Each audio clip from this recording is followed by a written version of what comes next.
We go. Welcome everyone. Simon Rosenberg, Hopium Chronicles, back with for another gathering of our proud and plucky and patriotic subscribers here at Hopium. Um, what a week. Another, every week I think like this week is going to be the week where it's not crazy, and that's wasn't true. We had another kind of unbelievable crazy week with an amazing velocity of now a gargantuan scandal that's engulfing the Capitol, the Epstein scandal. I'll report on that in a minute and give you my latest thinking about that. But I want to start tonight with this sort of basic reality of where I think we are today in July 23rd, 2025. My dad's birthday, by the way. He would have been 93. He's not with us anymore. Very powerful and spirited dude, my dad, Peter Rosenberg. So happy birthday to Big Pete, as we called him. Um, the I think that there are these two things we have in our head at the same time. One is that Trump is continuing to do just unbelievable damage to the country. My talk with Rob Shapiro today went into that, and we'll get into that. And that we have to continue to work with unbelievable urgency to mitigate the damage and to win back power. We have to start, we can never for one moment not look away at the damage and what he's doing to our country and in every way, the economy, our democracy, our healthcare system, right, our standing in the world, all the things that are under assault from his agenda of sabotage, plunder, and betrayal, as I call it.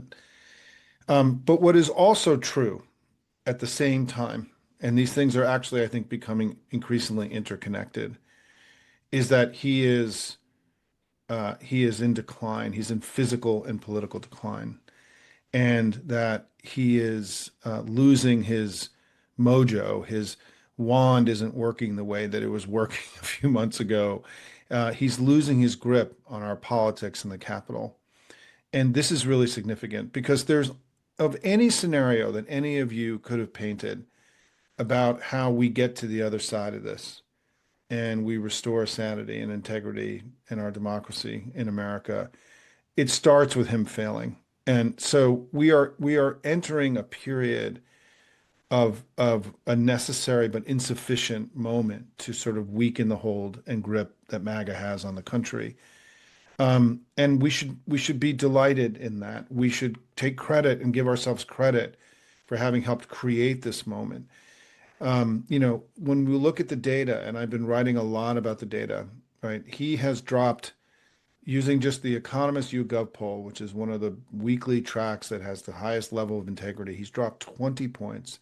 He's dropped over 40 points with 18 to 29-year-olds in job approval. He's dropped over 20 points with Hispanics and independents and African Americans. His coalition from 2024 has unraveled and has left him. And every part of his agenda, from immigration to the tariffs, are completely underwater and really unpopular. And so what's happened to him politically is that as he has stumbled and fallen, I think this process of his weakening really began in early June when, yes, please, we can be celebrating all this, when Elon Musk opened up on him and spent 3 days attacking him on social media. I think this was an enormously important moment in American history and potentially of the Trump era. Because Elon had the ability to break into MAGA. We don't, right? We can't get into the MAGA bubble. We can talk to the 60% of the country that is outside of MAGA, but we can't get in there. Elon can get in there. Elon has more reach potentially in there than even Trump does potentially. And Elon emasculated Trump. He attacked him. He savaged him. He even said that he didn't think he should be president anymore. And he also raised the question about he also said he's in the Epstein files. I mean, in this sort of several day long screed against Trump on Twitter, Elon really damaged him. And Trump, I think, was really affected by this. It impacted him. It changed him. And so he started escalating. And this issue of his feeling weak and then escalation to make himself feel strong is a really critical part of understanding about where we are. Is that because so much of Trump is about him being strong and winning and being successful, and Elon made him look like a loser and pathetic and a wimp and an old man, right? And Elon really hurt him, and it hurt Trump's understanding of himself. And so we had immediately the immigration escalation in Los Angeles, and within a few days we had Marines on the street in LA from 200 people protesting in a Los Angeles suburb, right? This dramatic and wild overreaction, this intemperate, impulsive overreaction. And then we had his incredible disappointment of his parade that nobody showed up to, that he thought was also going to make him look strong and like the strong men that he sees on TV. He replicated that tactic. And that day we put more millions and millions of people on the street. And that was the story. And his sad little parade that nobody showed up to, made it look, he looked impotent and pathetic that day, not strong and powerful. And then he needed something else to restore his manhood, and he bombed Iran. And that was also like the immigration escalation, that became immediately unpopular and was ineffective at restoring his strength and his power. And then they passed the big bill, the big ugly bill, which was wildly unpopular. And it was unpopular because of the work that we all did and that the congressional leadership did, and the ads and the town halls and the engagement over many months. We defined that thing ahead of them. We got ahead of them. We defined it ahead of them. And so they passed a bill that was incredibly unpopular. And that too drove his numbers down. And so he did all these big things to restore his strength and his power and his manhood. And none of them worked, as if he all of a sudden was losing his powers, right? He all of a sudden wasn't the Trump that could make anything happen, the magic that he had. And so he's looked weak. And what's happened now in recent weeks, and then came Epstein, right? And just this explosion of this unbelievable scandal that has been so badly managed, where his own base has turned on him, the integrity of his leadership. And there are conversations happening in the right-wing ecosystem that we can't even really imagine, right? This was a little bit of a surprise to us that it happened with the level of intensity, because we don't follow their kind of their craziness, right? We don't let their craziness become our own. And then the Epstein scandal happened, and then the inflation rate like picked back up again, right? And we know that the big ugly bill is going to create these yawning deficits and further weaken the economy. And then 2 weeks ago, in another effort to sort of restore this sense that there are people still bending the knee to him, he introduced these wild tariffs where he wasn't satisfied. We all thought that he didn't get a single deal in 90 days. Again, another sign of his impotency and his weakness and not his strength. And he then lashed out at the world and said, I'm now going to put 20, 30% tariffs on everybody. And he just went crazy, right, 2 weeks ago. And it didn't get covered that way, but it should have been, because it was a intemperate, wild, impulsive, like throwing ketchup against the wall kind of moment in American history. And he just said, I'm gonna, you weren't 10% tariffs, higher prices in America, inflation restarting, right? The economy slowing. That's not good enough. I'm going to do it 20 or 30% tariffs. I'm going to double or triple them.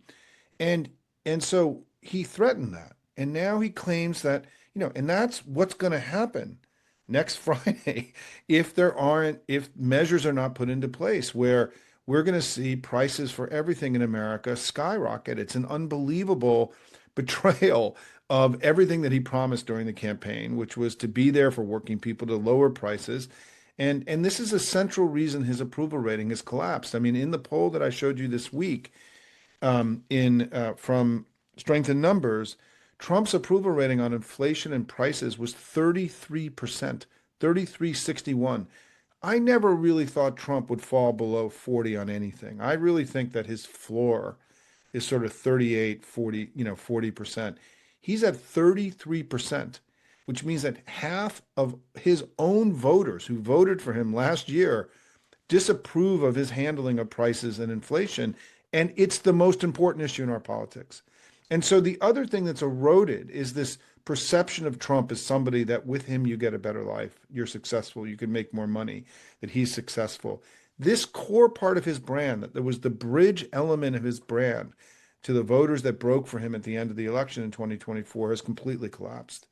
And so there is, I mean, I showed you polling this week that on the question of do you think his agenda has helped you? 25%. Will the big ugly bill help you and your family? 27%. These are crazy numbers. You don't see numbers in the 20s in our business, right? Everything happens in the high 30s to low 60s. He's in a place of incredible structural decline.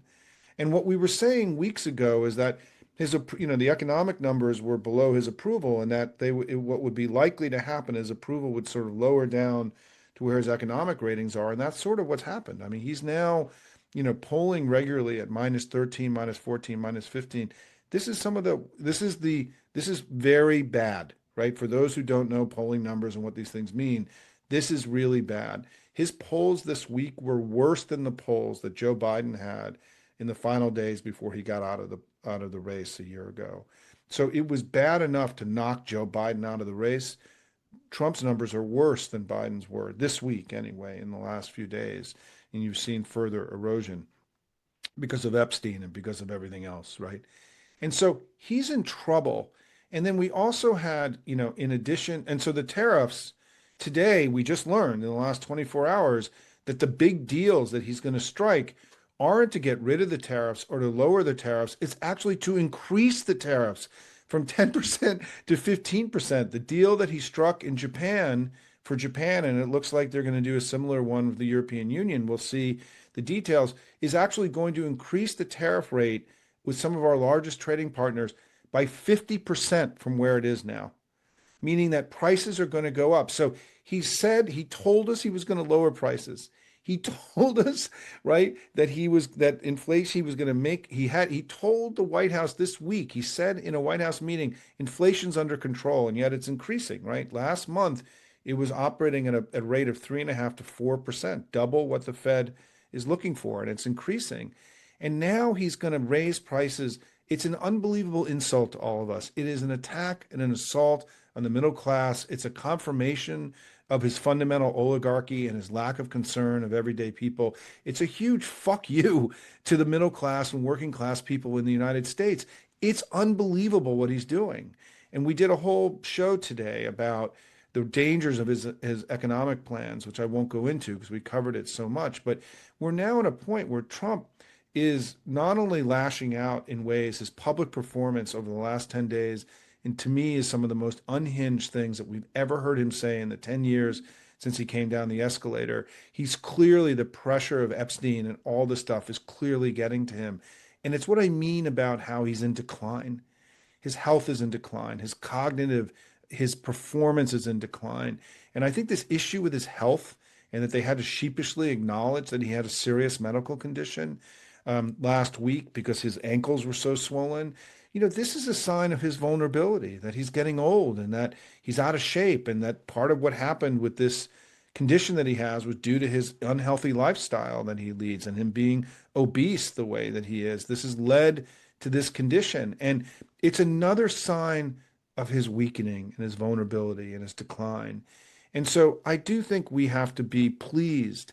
We have to be incredibly angry and motivated by and outraged and just in all the emotions that we have about his treatment of us in the country, which has been of just utter disregard for the well-being of the American people, our democracy, all of this.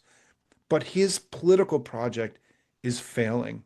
And what happened in the last couple of days, let's just sort of update to what happened with the Epstein stuff in the last couple of days. And by the way, all of us know this Epstein story on our side, right? Like, we have lived through this. We know that Donald Trump was found to have raped or sexually assaulted E. Jean Carroll in a department store dressing room.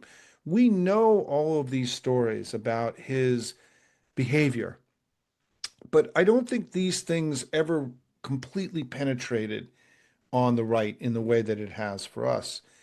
And so now I think what's happening is that a lot of Americans, lower political information voters, newer voters, are waking up and learning about this depraved man who has been sexually abusing women for decades and decades and decades.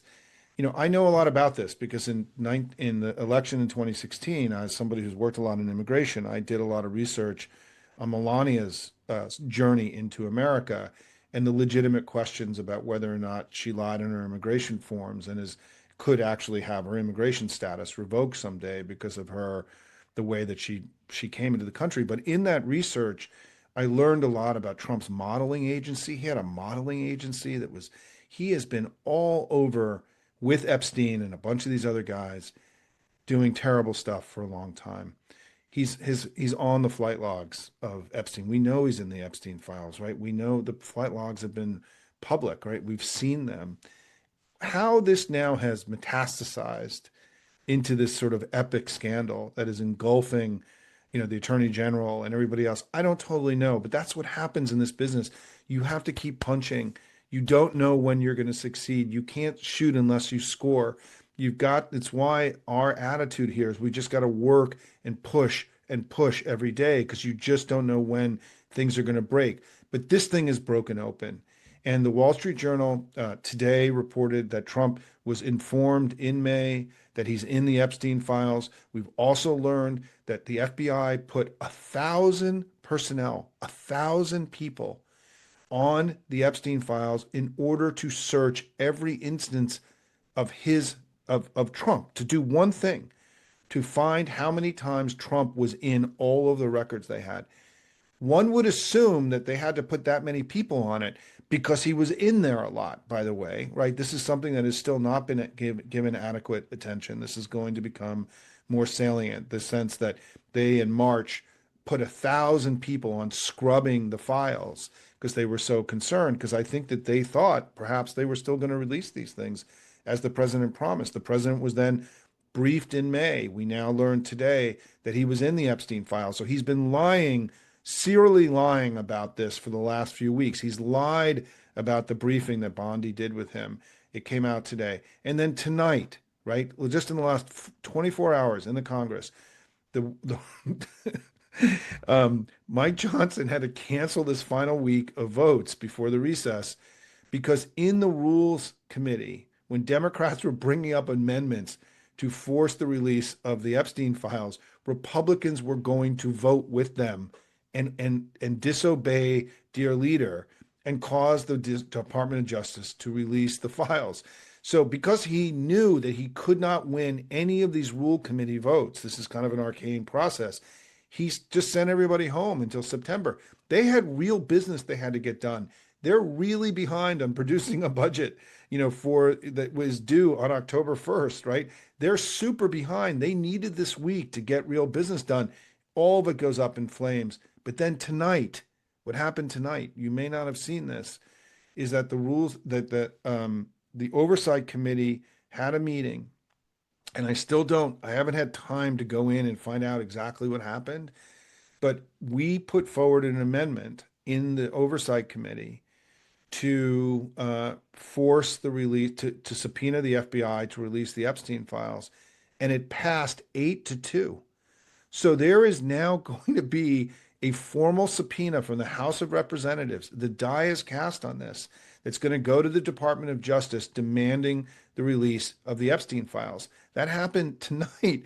It's an incredible sign of Trump's weakening hold over the Republican Party.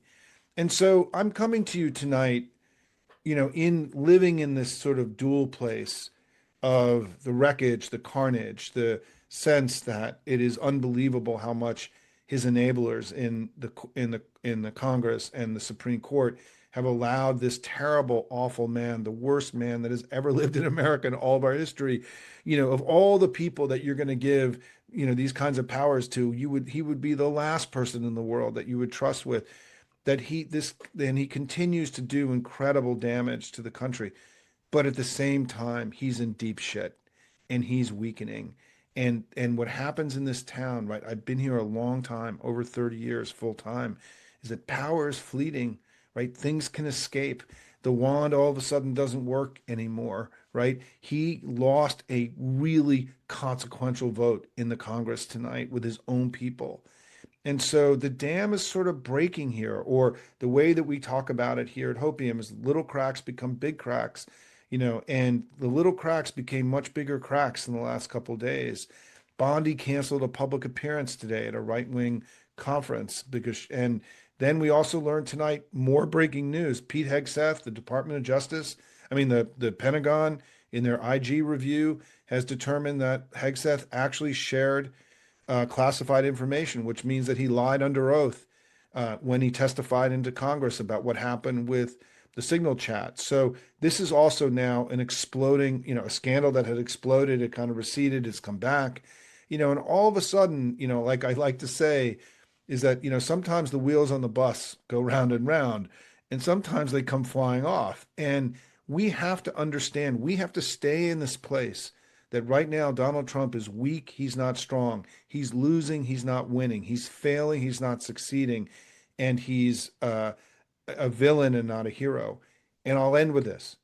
The question is politically, as a strategist, right? You're sitting here in the White House, the Republican Party, you got to get his numbers up, right? He's got to get it up again. He's struggling to get it up, right? How do you get it up? And it's not clear, right? The economy's not going to get better. The impact of the actual stuff they're doing, as we saw with young children dying in Texas, right? The way they're breaking the government is causing bad things to happen. They're making measles great again. The economy, if these tariffs are implemented the way that Trump is now claiming they will, it's going to further slow the economy, increase inflation, alienate American companies and the country from businesses all around the world. It's going to be a very negative thing that's going to happen. And so, where is the way that he gets himself back into a place of strength? He tried bombing Iran. He tried, the immigration escalation. He's tried all these things and none of it's worked.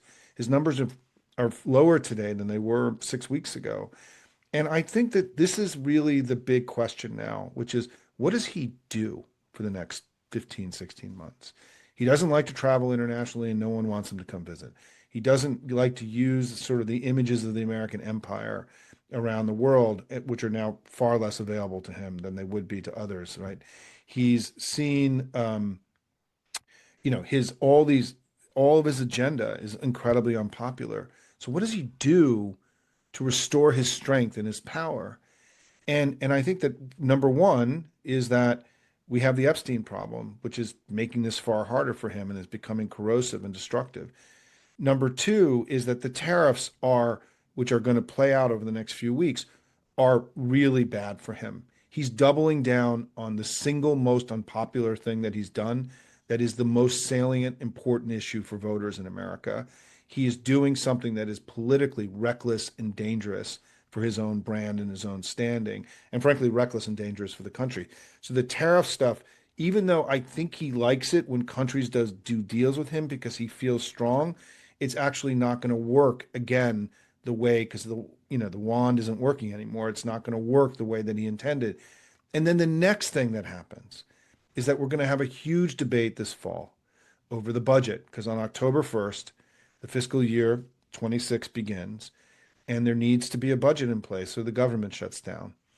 And that budget that they have to pass before the end of at some point is going to include not only all the stuff in the big ugly bill, but it's going to include the tariffs. It's going to include the cuts to NIH. It's going to, include the cuts to FEMA, the Department of Education. This thing, if you thought the big ugly bill was bad and unpopular, this bill that they have to pass is going to be all of their horribles in one place. And the Republicans are going to have to vote again on the tariff increases, which they haven't voted on. They're going to have to vote again on the ICE increases, which are wildly unpopular, right? And so we're going to have months like a piñata that's sitting there that we have to be beating the crap out of every day. We already successfully defined the big ugly as being something that was wrong for the country and deeply unpopular. Now we're going to be given another tactic. And that's why when I look at all this, I don't know how he gets out of this. I don't know, there's always this thing, well, Trump always kind of like Houdini kind of gets out of these difficult situations and restores. This is different. He's older. He's failing. The economy he's betrayed his own people in multiple ways. I don't know that he's ever been in this place before. And particularly because the thing that was most important to his brand, this idea that with him you get a better life, more money, greater success, crypto, blah, blah, blah, right? That's also being taken away from him. And so, which is this sort of bridge, this critical thing. So he's in political trouble. They're in political trouble. Spanberger and Cheryl have, meaningful and consequential leads that are bigger than what we did in 2024. We have continued to overperform in special elections and local elections all across the country. The congressional generic is positive for us. It's not where we want it to be, but it's in strong shape. I shared with you this week the polling from CNN that showed that we had a massive enthusiasm gap that is much higher than any enthusiasm gap we've seen in recent years. The Democratic Party is not where we want it to be, but we are not weak. We have achieved remarkable and important things in this time. We haven't done enough, and we can't be satisfied with where we are. And I'm not saying that in any way, but we are where we needed to be at this point politically. And I will tell you that I didn't believe that he would have fallen as far as he has. I wouldn't have believed that his agenda would be as unpopular. I wouldn't believe that 25% of the country thinks that his agenda has helped them. I mean, I wouldn't have believed that we have a 20-point enthusiasm gap right now over them. I wouldn't have believed any of this. I didn't believe we are in far better political shape and polling and all this data than I would have believed at this point. And we have to take that as a huge win because here, we take the wins when they come. And the truth is, his weakness and our relative strength, it's not where we need it to be. And we have to keep working as hard as we possibly can to improve the standing of the Democratic Party. And it's one of the reasons I began this agenda project that I hope all of you guys will connect with. We have to do all that. But this idea that we are losing and failing and we suck, none of this is true. And we have to stop saying it. And we have to argue with people in our family that are continuing to push a narrative that I think is no longer applicable to the moment. Today, this week, the Democrats had incredible victories in Congress, right? When the big ugly bill came up just a few weeks ago, and you remember all the things that the Senate parliamentarian knocked out, right, that were even scarier and more horrible than what they passed. Well, that's because the Senate Democrats went and litigated all that stuff and knocked all that stuff out. That was another incredible win. We've now done 150 town halls in red parts of the country that helped drive and define the big ugly. We've seen millions and millions of people pour out into the streets again and again, organized and spontaneous, right? And organic. The Tesla takedowns have arguably been the single most successful thing that we've done collectively. And that wasn't done by any group. It was done by all of you who took the initiative. You wounded Elon. You made him leave. And that breakup is what then began to cause Trump's incredible political decline. So we have to look at this, I think, as being like, hey, man, I'll take it. Like, it's bad for the country, but politically, we are in a place that we can work with. Now we have to go make these fall elections everything we need them to be. We got to work as hard as we possibly can. And I'm going to be expanding the universe and thank all of you who've given to the DNC and given to Mikey Sherrill and given to Abby Spanberger and given to John Ossoff and been involved in the other races that you've all been involved in. We played a major role in the Nebraska victory that we had, the Wisconsin victory that we had. This community has continued to show up when I call, you answer. When the country calls, you answer.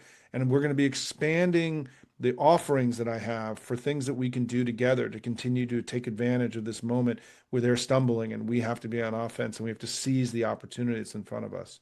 So our job here now is to continue to seize the opportunity that's in front of us. We have been given an opportunity to continue to mitigate the damage and to build back power for the pro-democracy movement. And we need to show up. We need to rest a little bit in August. I need to rest a little bit. But in general, like we got a big thing. Early voting starts in Virginia on September 19th, less than 2 months from now. We've got to go blow it out in all the races across the country in the fall. And then what we're going to be doing here is making continued investments that make it more likely that we have the election we want to have in 2026. So thanks everybody for being in this fight, for being proud, plucky patriots. We have not had many good days and days where if you notice in my posts every day, What I write is good. I don't say good morning. I say morning. Well, we're having today, this has been, we should be pleased, I think, at the fact that the wizards is the curtain is being pulled back from the wizard. People are realizing the emperor has no clothes. His powers are weakening. And this really matters for everything that we're going to do next. We are not where we want to be, but I think we're further along than we believed. And we just have to keep fighting with everything that we got. Thanks, everybody. Let me get to questions.